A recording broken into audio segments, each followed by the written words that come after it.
A land of extremes and infinite variety, from lofty, wind-blasted mountains to rolling, mist-clad hills, from rugged Atlantic coasts to serene sandy bays. West Cork, that southwest corner of Ireland defined by its amazing diversity, its wildlife, its scenery, its people and their activities. To many, West Cork is less a location, more a state of mind.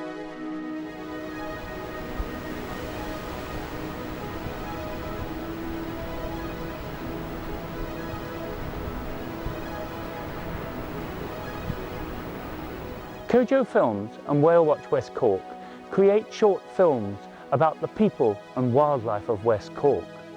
We cover a number of subjects, from the great whales that feed off our coast to the endurance swimmers of Lough Ine.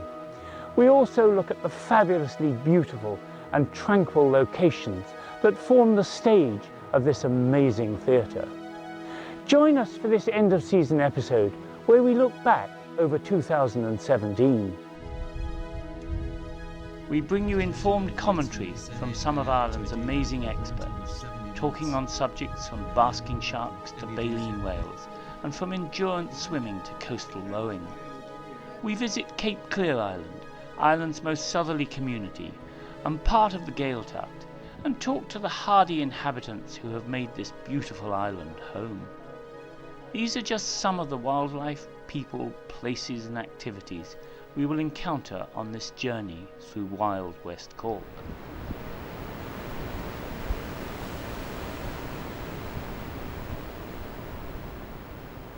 On December the 21st, we experienced the winter solstice at the famous Drumbeg Stone Circle in West Cork. Even though the winter for pre-Christian peoples meant a time of darkness, cold and privation, the significance of the winter solstice for the ancients was that it marked the return of the sun, which meant that the nights got shorter and the days got longer.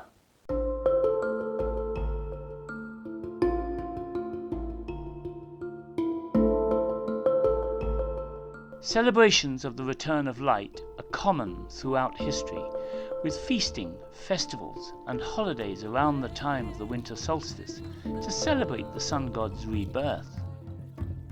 In pre-Christian times, our pagan ancestors would hold a 12-day festival at winter solstice, celebrating the rebirth of the sun god, with fires being lit to celebrate the heat and life-giving properties of the returning sun. I'm facilitating here today is like kind of a capsule of gathering people, and you know, there's people coming here anyway today to not just be with me and my capsule, but they'll just join in anyway.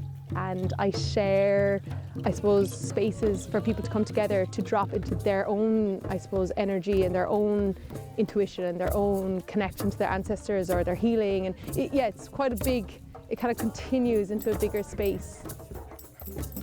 I thought I'd just come and see what was happening, and as you can see there's a few people gathering around, and I think there's going to be some drummers going on and maybe some dance workshops. I'm a little bit apprehensive of that, but you know, give it a whirl. There's people from like all over coming, and they're finding this energy here really potent and really healing, and they are tapping into it. So it's kind of like the energy resources underneath us, like if you talk about crystal grids and it gets like way out there, like why is this happening? And there's obviously something here in this tiny little speck that we are. It's a place of light, and the fact that the sun does enter the circle here, I think this is a place of light.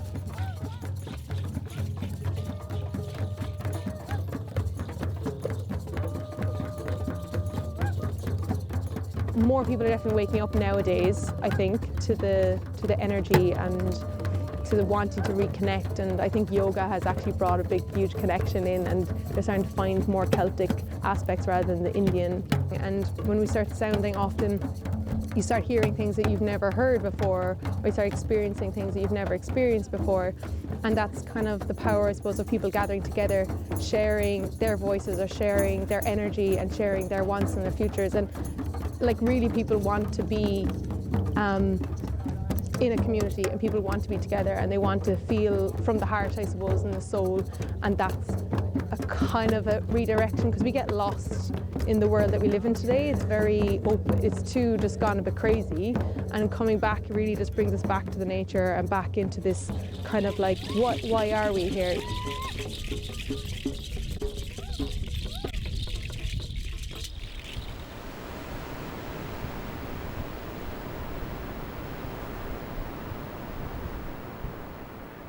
Humpbacks, fin whales and minke whales all visit the cold, productive waters off West Cork during the summer months to feed on a variety of shoaling fish.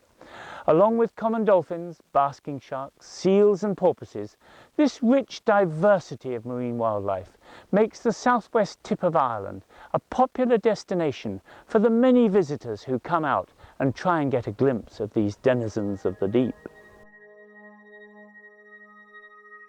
We talked to Duncan Jones, who is involved in research on the harbour porpoise and has looked at ways in which we can reduce the impact man and his activities have on this diminutive and shy cetacean. I think now it's very important that we identify these key threats to the porpoise, or the harbour porpoise, so that we can maintain their populations at a good level and we can look after our natural environment. They're an important part of the ecosystem. You take an animal out of the ecosystem, you don't actually know how that's going to change. So by taking the porpoise out, you potentially negatively impact the ecosystem, and you could actually impact the fishing industry or the survival of other species. But I also think, more importantly, the joy of being able to take out families and small children and to show them these animals and to see the awe and the wonder on their face and the excitement when they see them and their connection with the natural world through seeing these animals. This is the important thing, because more and more, we're living in the digital age. We live through the screens, we live through the TV, live through the Facebook, and our children are losing touch with the natural world. And I think it's species like the porpoise that can be that reconnect.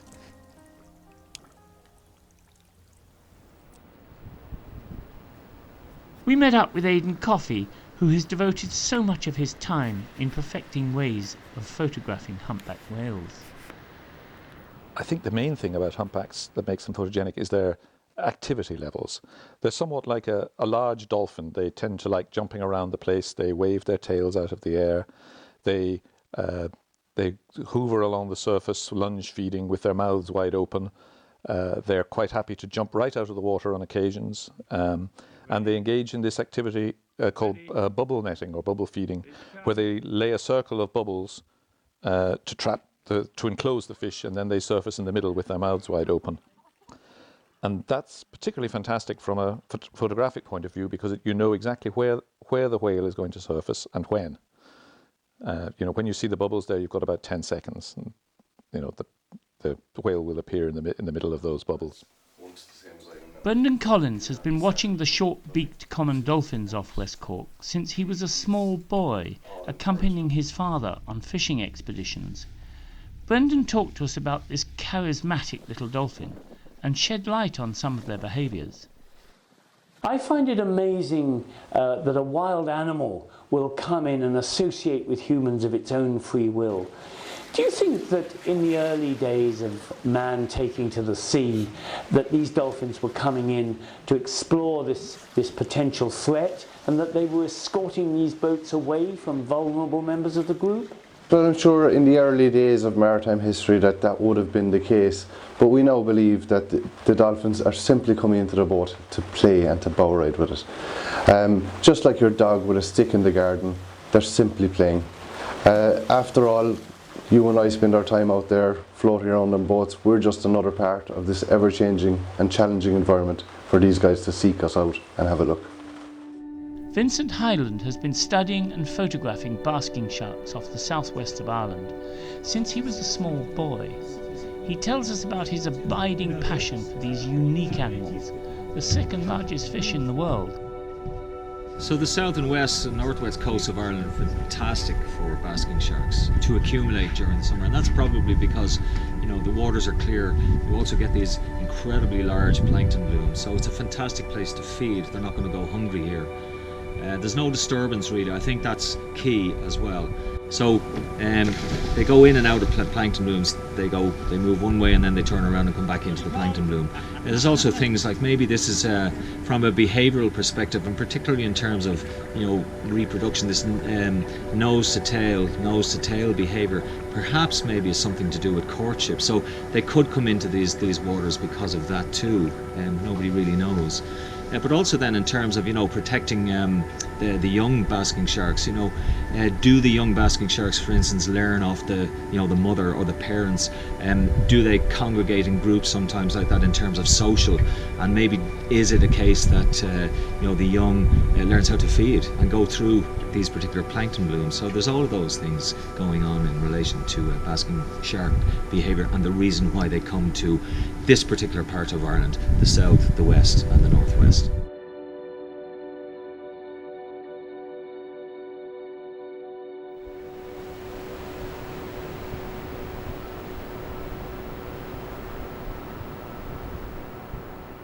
Ireland has over 3,000 kilometres of coastline, and nowhere is further than 150 kilometres from the sea, which has played such an important role in shaping the character of both the land and the people. Nowhere has this maritime heritage played such an important role as in the many and varied activities that take place here in West Cork.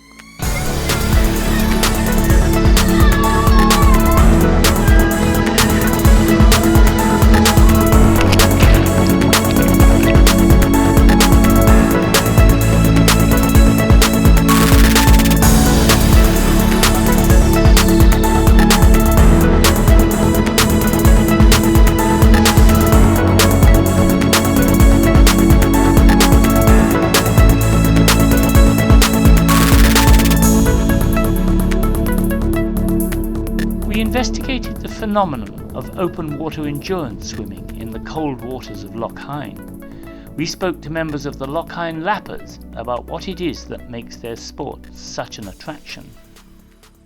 Swimming you always feel better afterwards than before you start. And of course it's safe, it's year round. You can swim here in comfort when it's perhaps quite rough on a beach. And there's no walking over sand at low tide, some of the local beaches. So there's something literally magical about it. I know that's a cliche, but it's very true. Kayaking is a popular activity around the West Cork coastline. We spoke to Jim Kennedy, a national kayak champion in both Ireland and Britain, who runs his own company training locals and visitors alike in the art of sea kayaking. The lake itself is quite small, Nick, for kayaking. The kayaks are across it very quickly. But for us, it gives us great access to the ocean in a very safe environment. You know, we can go down the rapid, as you call it, if you get the conditions right. And then we're out to sea, and it's lovely and sheltered here. The waters tend to be warmer here too, so, you know, if we have beginners, this is a very safe area to teach them. And then we progress down the rapids, out to sea.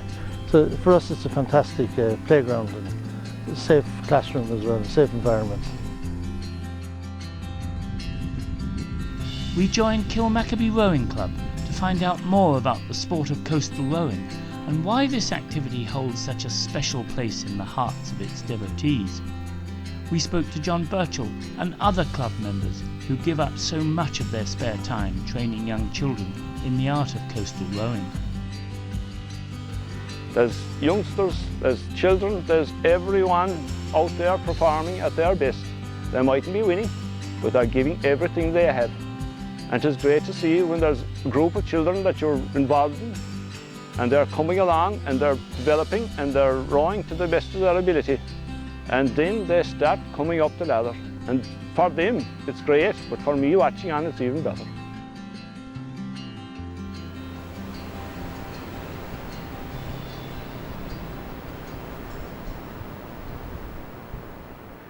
Few would deny that West Cork is a special place of tranquility and peace in this hectic world.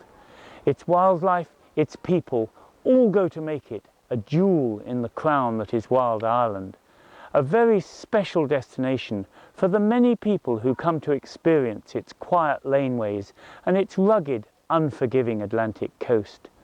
But for many, what is so special about West Cork is the amazing people and their incredible hospitality. But we will leave you with some views of the fabulous scenery that forms the spectacular backdrop to everything that is wild West Cork.